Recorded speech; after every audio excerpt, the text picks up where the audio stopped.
kalau kita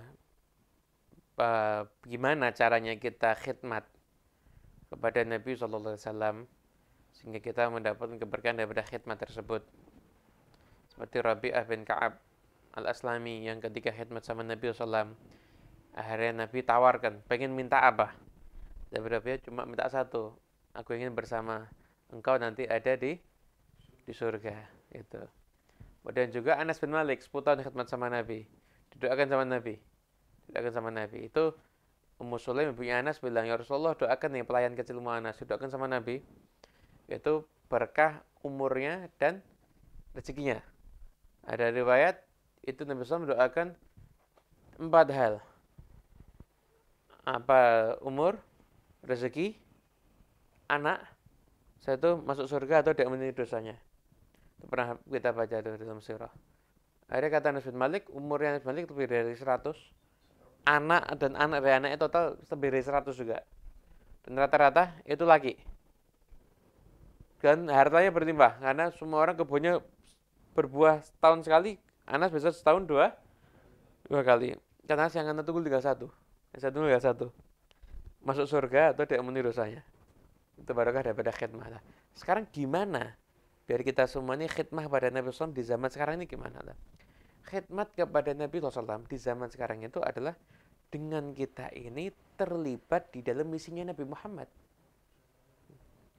Misi Nabi SAW itu apa? Misi Nabi SAW itu adalah mengajarkan dakwah pada umat. Dakwah. Baik itu dari aspek untuk urusan syariat. Orang kita ajari biar ngikutin syariat yang benar. Atau juga untuk urusan memperbaiki moral dan akhlak. Itu misinya Rasulullah SAW. Nah, oleh karena itu, kita semuanya, mari libatkan diri kita dalam misinya Nabi. Dengan cara apa? Peduli dengan kondisi umat. Itu cara khidmat kita sama Nabi zaman sekarang tuh seperti itu.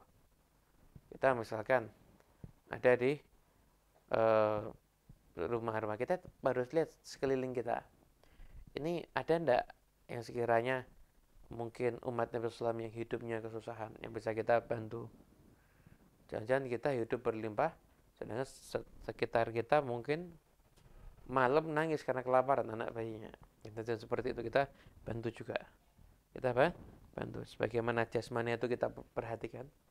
Makanya orang itu zakat itu atau mau sedekah itu jangan mikir kasih yang jauh-jauh dulu. Yang terdekat nih yang paling penting. Ini yang paling penting, umat Nabi ada di sekitar kita ini yang paling penting. Itu yang kita dahulukan. Jangan yang lainnya dulu. Itu yang lebih wajib. Lebih utama itu.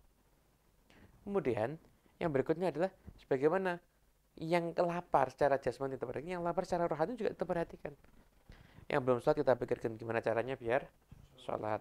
Dekat kita ada masjid, tapi masjid kita kok vakum ya, kok dekat kita gak ada kajian. Ke masyarakat ini perlu ini, perlu. Ya kita mengupayakan, ayo kumpulkan yang peduli-peduli. Ayo ini masjid harus dimakmurkan, ayo buat mungkin kajian antara maghrib dan isya. Mulai pelajaran yang harus diperhatikan ada mungkin tentang urusan fikih, wudhu dulu, sholatnya gimana dan lain sebagainya. Ini masuk bagian daripada kita peduli dengan dakwahnya Rasulullah Shallallahu Alaihi Wasallam seperti itu. Tempat kita misalkan sudah bagus, ayo kita coba tempat yang lainnya mana kita punya kepedulian tempat yang lainnya misalkan di sini kurang, ayo kita misalkan kita perhatikan daerah tersebut begitu.